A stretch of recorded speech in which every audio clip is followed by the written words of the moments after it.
Settle in. Let the weight of the day drift away. Find that perfect spot where your head feels cradled and your body feels heavy, sinking softly into the surface beneath you. Allow the quiet of the room to wrap around you like a soft, warm blanket. Breathe in, and as you breathe out, release the noise of the day.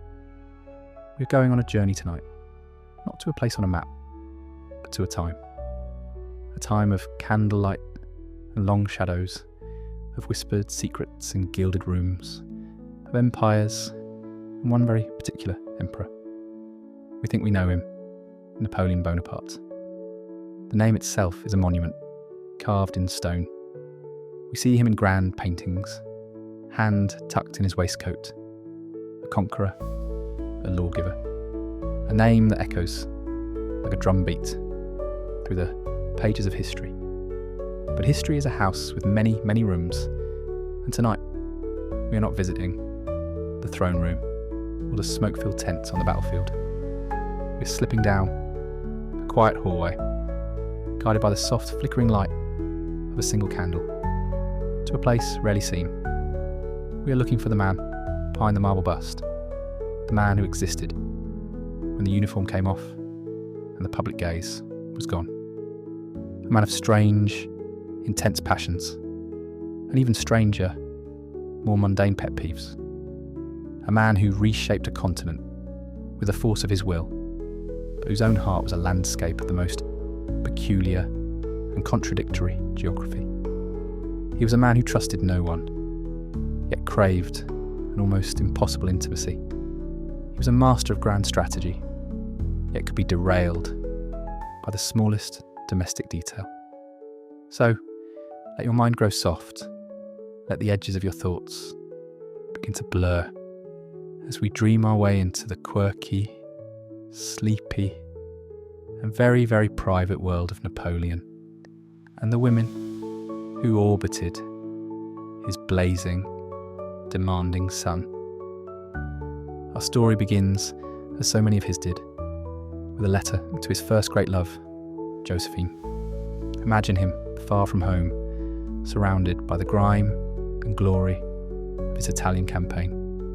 He is exhausted, triumphant, and utterly consumed by one thought: returning to her. He picks up his pen, and in a rush of longing, he writes the now famous line, "I return in 3 days, do not wash." It's a curious command. In the high society of late 18th century France, perfume was a shield. People bathed infrequently, and master results with a deluge of scents: musk, civet, lavender, and rose. It was an age of artifice. Yet Napoleon, the ultimate man of action, craved authenticity. He was a son of Corsica, a man of the earth, and he found the powdery, perfumed air of the Parisian salons to be a kind of prison. He himself was meticulously clean, loving to soak for hours in steaming hot baths, but he detested perfumes on his own skin, and especially on others. He wanted the real, the unadorned, the human. In Josephine, he didn't just love her face or her wit. He was intoxicated by her very essence. That faint, personal scent was to him the most intimate and honest of all perfumes. It was the scent of home, the scent of a reality far removed from the cold calculus of war. It was possessive, yes, a demand that even her scent should belong only to him. It was the scent of his first and perhaps truest conquest. This control over the senses went beyond just scent. Napoleon craved silence with an intensity that bordered on obsession. The world he lived in was a symphony of noise, the clatter of carriage wheels on cobblestones, the shouting of street vendors, the constant murmur of the court. But within his own chambers, the emperor demanded a stillness that was almost monastic. His hearing was exceptionally acute, a tool he used to great effect on the battlefield. But in his private life, it was a source of constant irritation. The slightest unexpected noise could throw him into a furious outburst. A creaking door was his mortal enemy. His valets lived in perpetual fear of a hinge that had not been properly oiled. Servants were instructed to tread silently, to place objects on tables without a sound, to become ghosts in his presence. This wasn't merely a desire for peace and quiet. It was an essential part of his mental process. He believed that to think clearly, to strategize, to shape the destiny of millions, he needed a perfect, unbroken silence. It was in this self-imposed void that he could hear his own thoughts, the grand symphony of his ambition, without the distracting percussion of the outside world. The quiet rooms of his palaces were not just living spaces. They were laboratories for his mind, where the complex architecture of his empire was designed. He would often work late into the night, the only sounds being the scratching of his own pen or the soft rustle of maps being unrolled. For Napoleon, silence wasn't empty. It was full of potential, a canvas onto which he could project his monumental plans. And Josephine, she was a masterpiece of that very artifice Napoleon claimed to despise.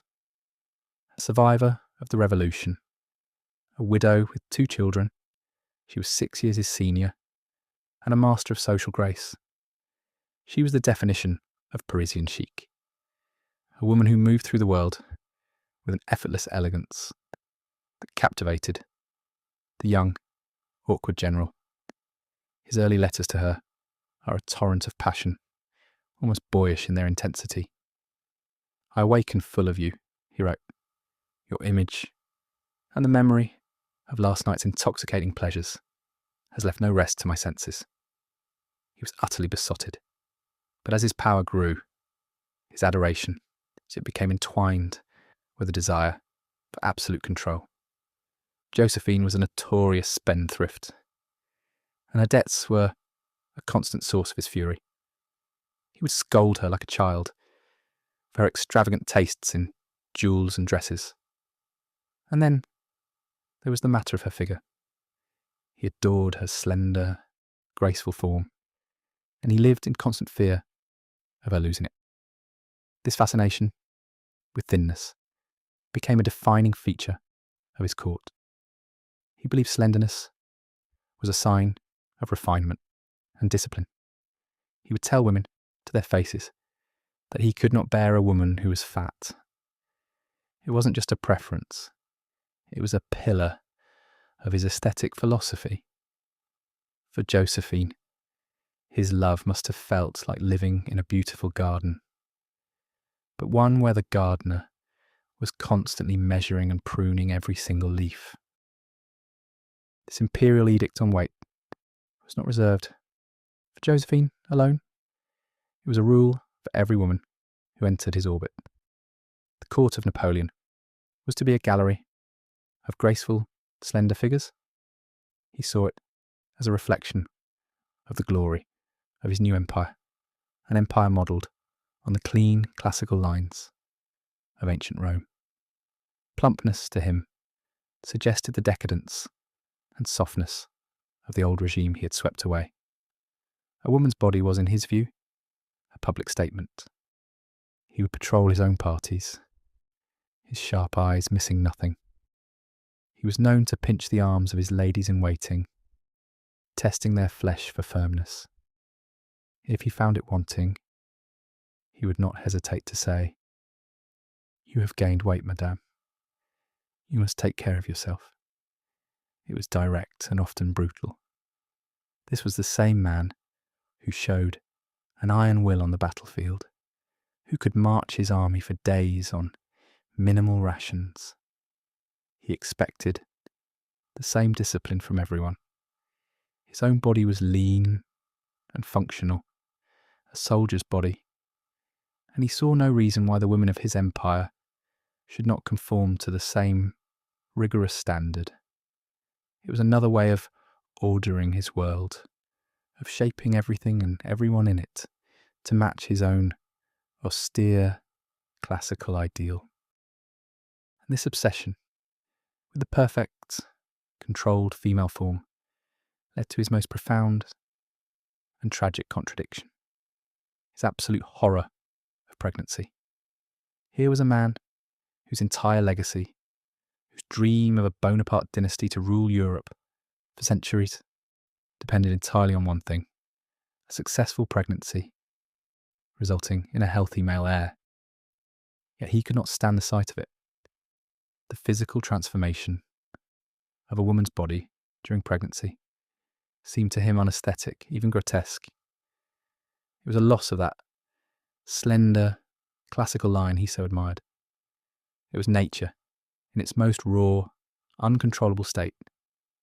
And Napoleon was a man who needed control above all else. The ladies of his court learned quickly. An expectant mother would try to hide her condition for as long as possible, using the high-waisted empire gowns to her advantage. When the truth could no longer be concealed, she would do her best to stay out of the emperor's path. There are many stories of him publicly shaming pregnant women. "You look like a spider with that big belly," he might say, or simply turn his back in disgust. It was a strange, deep-seated aversion, a psychological blind spot, in a mind otherwise so strategic. The very thing he needed most for the future of his empire was the one thing he could not bear to look at in the present.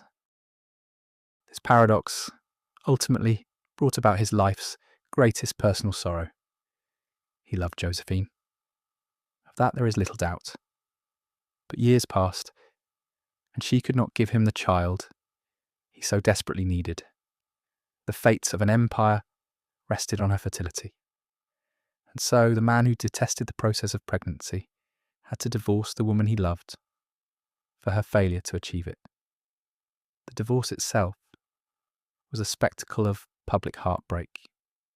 It was held in the grand throne room, the entire court watching as Napoleon, his voice choked with emotion, read a statement declaring their separation for the good of France. Josephine was so overcome with grief, she collapsed and had to be carried from the room. He had made his choice: dynasty over desire, future over past. He then entered a marriage of cold, political calculus with Marie-Louise, the young daughter of the Austrian emperor, his longtime enemy. He barely knew her, but he knew her bloodline was fertile. He called her his walking womb, a shockingly clinical term for his new empress. She did her duty, and in 1811 she gave him a son, the King of Rome. Napoleon was overjoyed. He had his heir. But the passionate, all-consuming fire he shared with Josephine was replaced by the polite, flickering candle of a convenient alliance.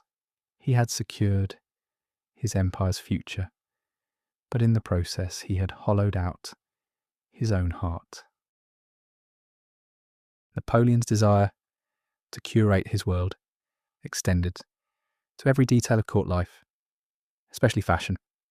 He was the undisputed emperor of style, and his tastes were law. He championed the empire silhouette, a high-waisted dress of light fabric, like muslin or cotton, that fell straight to the floor. It was simple, elegant, and recalled the statues of Greco-Roman antiquity that he so admired. He despised dark, heavy fabrics and elaborate ornamentation. Simplicity was his watchword. But his motives were not purely aesthetic. They were also deeply political and economic. He wanted to boost the French textile industries, particularly the silk makers of Lyon. So, he would make sudden pronouncements that all court gowns must be made of Lyon silk, rendering vast, expensive wardrobes instantly obsolete. He also used fashion as a weapon in his economic war against Britain. He banned the import of popular English fabrics like muslin. One evening, seeing a lady near the fireplace wearing a beautiful English shawl, he snatched it from her shoulders and threw it into the flames, remarking coolly, "I only warm myself with the products of my enemies." The women of his court were his mannequins, his tools of statecraft. Every ribbon, every colour, every yard of fabric was subject to his imperial review. Their glamour was a reflection of his own, and he polished it relentlessly. So, as you drift now on the edge of sleep, let these images gently turn in your mind. Picture the great emperor, not on his charger at Austerlitz, but leaning in, closing his eyes to catch the simple, unperfumed scent of the woman he loved. Picture him frowning at a courtier's dress or turning away from the swell of a pregnant belly. These small, strange, human details are what lie beneath the cold stone of monuments. They speak of a man of immense power and profound insecurity. A man driven by a hunger for control so absolute that it reached from the battle lines of Europe into the very wardrobes and bodies of the women in his life. He was a romantic who could write letters of breathtaking passion, and a tyrant who demanded aesthetic perfection.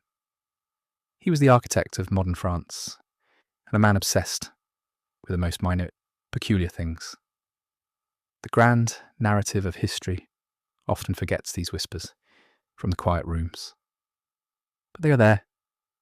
The scent of skin, the rustle of a simple dress, the fear of a few pounds gained.